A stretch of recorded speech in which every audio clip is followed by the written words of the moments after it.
Bihar inter परीक्षा 2025 के छात्रों का स्वागत है इस वीडियो में। My dear students, sweetest love I do not go लेकर आज हम आपके सामने हैं। हम लोग अपने पोएम सीरीज के 5वें पायदान पर हैं।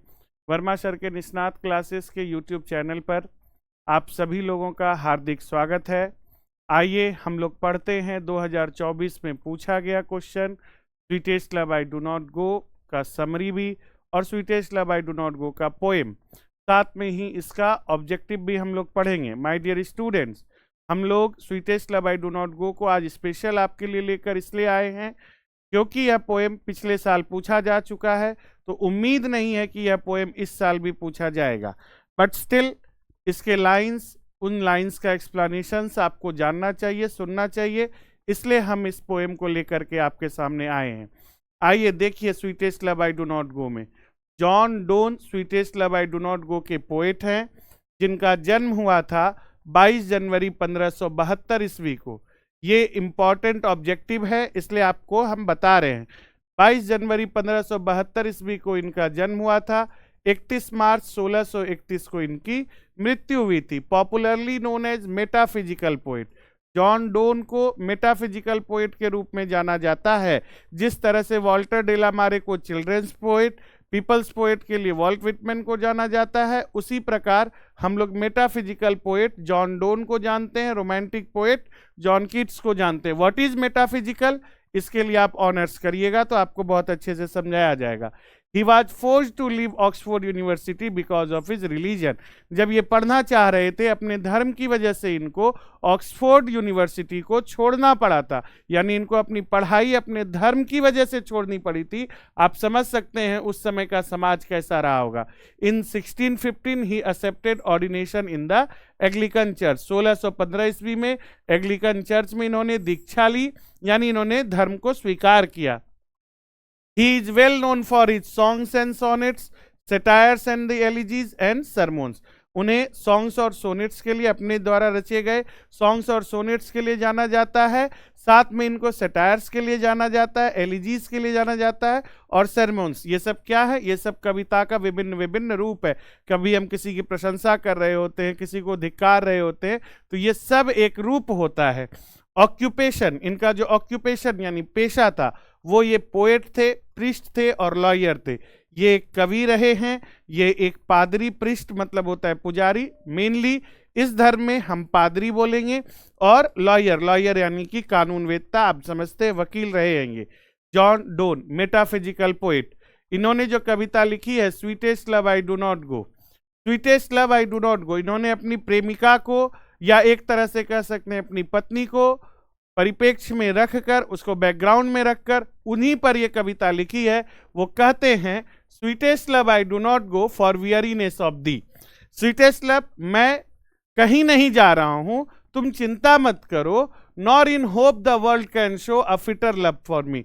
ऐसा मत समझो कि मैं तुमसे, ये आप देख रहे हैं दी का स्पेलिंग, ये आप देख रहे हैं गो का स्पेलिंग। जो लोग पढ़ चुके हैं, आप अभी पास आउट होने वाले हैं, तो आपको ये पता होना चाहिए ये सब ओल्ड इंग्लिश के समय लिखी गई कविताएं हैं, तो इनकी स्पेलिंग्स में थोड़ा बहुत अंतर रहेगा ही। दी का अर्थ होता है, हम कल भी आपको बताए थे, दी का अर्थ होता है तुम। ठीक है, ऐसा मत समझना कि मैं तुमसे उकता गया हूं, फॉर वियरीनेस ऑफ दी। ऐसा मत समझना कि मैं तुमसे उकता कर तुमसे दूर जा रहा हूं। ऐसा भी मत समझना the world can show a fitter love for me. ऐसा भी नहीं है कि तुम्हारे अलावा कोई मुझे तुमसे ज्यादा प्यार करने वाला मिल गया है। But since that I must die, लेकिन चूंकि मुझे मरना ही है, डाई का स्पेलिंग देखिए, मुझे मरना ही है, इसीलिए tis best to use myself in jest, to use myself in jest। मुझे मरना ही है, इसलिए मैं अपने आप को इस तरह से तैयार कर रहा हूं कि जब मैं तुमसे दूर हूं मरकर, तो तुम्हें इस बात का ज्यादा तकलीफ नहीं हो। Sweetest love I do not go का पहला स्टांजा कह रहा है कि हे मेरी प्यारी, हे मेरी प्रेमिका, हे मेरी पत्नी, मैं तुमसे इसलिए दूर नहीं जा रहा हूं कि मैं तुमसे उकता गया हूं, ना ही इस दुनिया में मुझे तुमसे ज्यादा कोई प्यार करने वाला मिल गया है, लेकिन चूंकि मुझे तुमसे दूर जाना ही है, मौत मुझे तुमसे दूर लेकर के जाएगी ही, इसलिए मैं इस समय तुमसे दूर जा रहा हूं कि एक बार दूर जाने का एहसास तुमसे कर लूं। Yesterday night the sun went hence and yet he is here today. कल रात जो सूर्य है, सन सूर्य है, वह चला गया था. Yesterday night the sun went hence and yet is here today.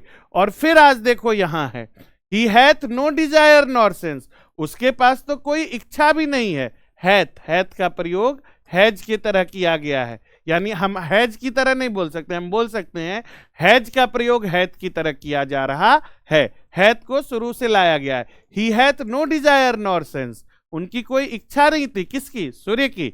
उनकी कोई इच्छा नहीं थी, फिर भी वह यहां है. Nor half so short away then fear not me but believe that I shall make speedier journey since I take more wings and spurs than he. तुम समझो कि कल रात सूर्य चला गया था और फिर देखो आज यहां है. वह कल अलग हुआ था लेकिन फिर आज यहां है. क्यों? क्योंकि उसके पास जबकि उसके पास इच्छा भी नहीं है, उसके पास किसी प्रकार की भावना भी नहीं है, फिर भी वह कल जाकर आज यहां आ गया है.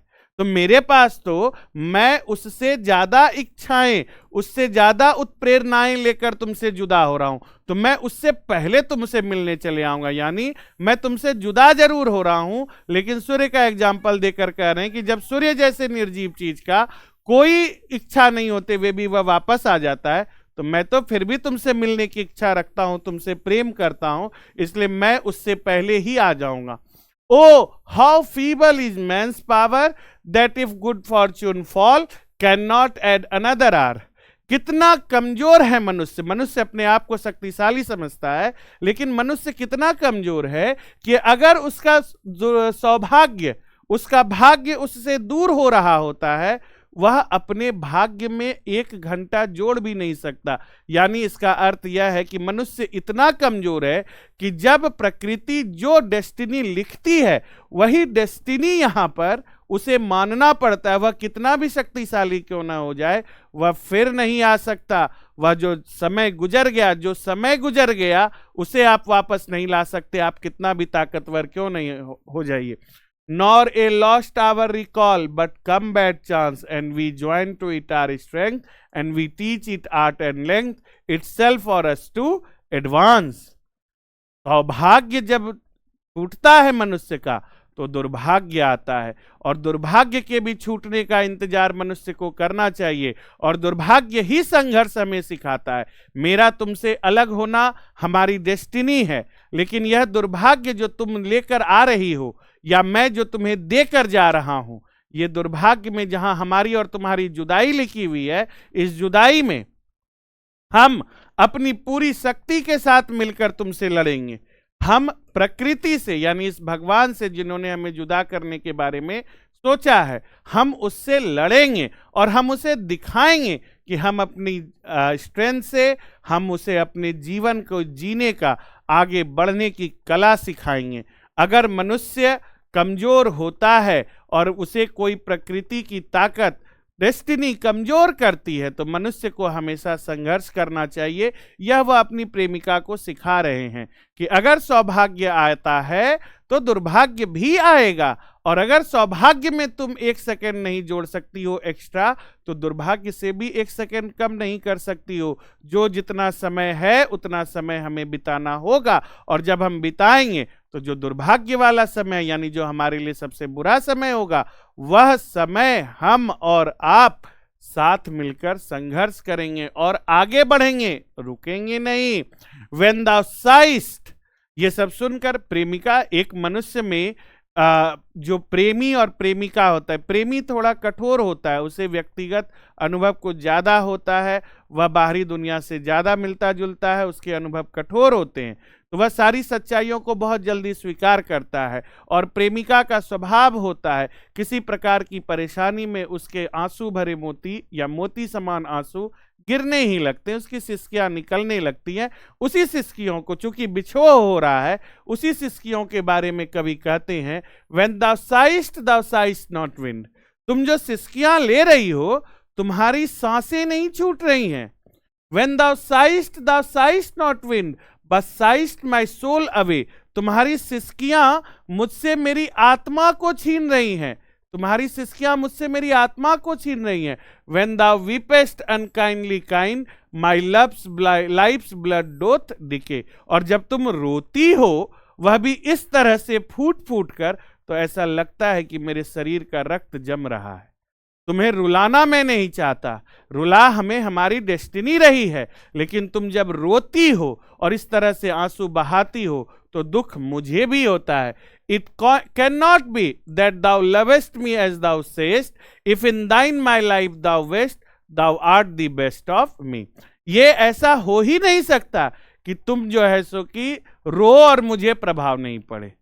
अगर तुम कहती हो क्योंकि that thou lovest me as thou sayest, क्योंकि तुम कहती हो कि तुम हमसे प्रेम करती हो, if in thine my life thou waste thou art the best of me, और तुम्हें ऐसा लगता है कि तुम मेरे लिए कुछ करना चाहती हो, तो मैं तुम्हें बता दूं, तुम मेरे जीवन की सबसे खूबसूरत गलती हो, तुम मेरे जीवन की सबसे खूबसूरत कला हो। हम जो तुमसे मिले किसी भी परिस्थिति में, किसी भी स्थिति में, तुम मेरे जीवन का सबसे खूबसूरत हिस्सा हो। Let not thy divining heart forthink me any ill, let not thy divining heart। आओ हम लोग उस परमपिता परमेश्वर को यह नहीं सोचने दें, forthink me any ill, उसे यह नहीं सोचने दें कि हम सच में बहुत कमजोर हैं, खासकर मैं जो तुमसे अलग हो रहा हूं, मैं सच में कमजोर हूं, यह उसे सोचने नहीं दें। Destiny may take thy part and may thy fears fulfil. यह जो डेस्टिनी है, यह जो भाग्य है, यह हमें अलग कर सकता है, यह हमें फुलफिलमेंट वह अपनी इच्छाओं का कर सकता है, वह तुम्हारी सोच को फुलफिल कर सकता है। कि देखे हम बोले थे ना हम लोगों को अलग होना है, ये उस सोच को फुलफिल, तुम्हारे उस डर को फुलफिल कर सकता है। But think that we are but turn aside to sleep. लेकिन यह मत सोचना कि हम जुदा हो गए, सोचना यह कि हम दोनों एक साथ एक जगह पर ही हैं, बस दोनों एक दूसरे की ओर पीठ करके सोए हैं, क्योंकि they who one another keep alive nor parted be. वह जो एक दूसरे के हृदय में बसते हैं वह जीवित रहते हैं, वह अलग नहीं हो सकते हैं। यही इस कविता का अर्थ है। इस कविता की समरी देखते हैं। Sweetest love I do not go has been composed by John Donne, a metaphysical poet of 16th century. Sweetest love I do not go John Donne के द्वारा रचा गया एक कविता है। जॉन डोन जो कि एक मेटाफिजिकल पोइट रहे हैं 16th सेंचुरी के। It is a love lyric, यह एक प्यार का गीत है। In this poem the poet speculates over death, but he also highlights the eternity of true love that lives for ever even after death. यहाँ कवि death को स्पेक्युलेट कर रहे हैं, यानी डेथ के बारे में बता रहे हैं कि डेथ हमें अलग कर रही है। साथ ही साथ वह यह भी बता रहे हैं कि असली प्रेम, वास्तविक प्रेम जो है इटर्निटी को प्राप्त करता है आफ्टर डेथ, यानी मृत्यु के बाद भी। Poet assures his beloved that he is taking essential journey since death is the ultimate goal of life, so he has to go। Poet अपने प्रेमिका को अश्योर करता है कि हाँ, हम अपने जीवन का सबसे जरूरी यात्रा करने जा रहे हैं, क्योंकि मृत्यु सबसे बड़ा सच है, इसलिए उसे जाना ही होगा। He promises her that he will soon come back to her because his wings will provide him speedier journey than the sun's journey. वह फिर भी वादा करता है कि वह बहुत जल्दी वापस आएगा, क्योंकि उसकी जो इच्छाएं हैं वह उसे सूर्य से भी तेज गति करने के लिए प्रेरित किया करेंगी। He asks her not to shed tear because that will weaken him and her as well. वह उससे कहता है कि कृपया अपने आंसू मत गिराओ, क्योंकि यह तुम्हें भी कमजोर कर रहा है, मुझे भी कमजोर कर रहा है। At last he convinces his beloved that no power can part them because they have faith on each other. और अंत में वह अपनी प्रेमिका को यह भरोसा दिलाते हैं कि इस धरती पर कोई भी ताकत मुझे तुमसे या तुम्हें मुझसे जुदा नहीं कर सकती, क्योंकि हम दोनों को एक दूसरे पर सबसे अधिक भरोसा है। इस भरोसे के कारण हमारा प्रेम जीतता है। आइए डोन के बारे में, इस sweetest love I do not go का ऑब्जेक्टिव देखते हैं। Donne present himself in sweetest love I do not go as the first, as in the first person singular number. Donne अपने आप को फर्स्ट पर्सन सिंगुलर नंबर के रूप में, आप देखबे करते हैं sweetest love I do not go, I first person singular number है, इसलिए उसी रूप में अपने आप को प्रस्तुत करते हैं। नेक्स्ट है, Donne is well known for his songs and sonnets, satire, sermon, सब के बारे में सबके लिए डॉन जो है प्रसिद्ध हैं। नेक्स्ट है, in the poem sweetest love I do not go, die stands for. ये डाई शब्द का अर्थ sweetest love I do not go में क्या है? तो डाई शब्द का अर्थ है टू डाई, यानी मरना। डाई शब्द का अर्थ पेंट भी करना होता है, बाल जो डाई करते हैं, लेकिन आज के डेट में डाई का ये मरना का स्पेलिंग है और ये स्पेलिंग है पेंट करने का, लेकिन sweetest love I do not go में डाई अर्थ निकलता है इस शब्द का।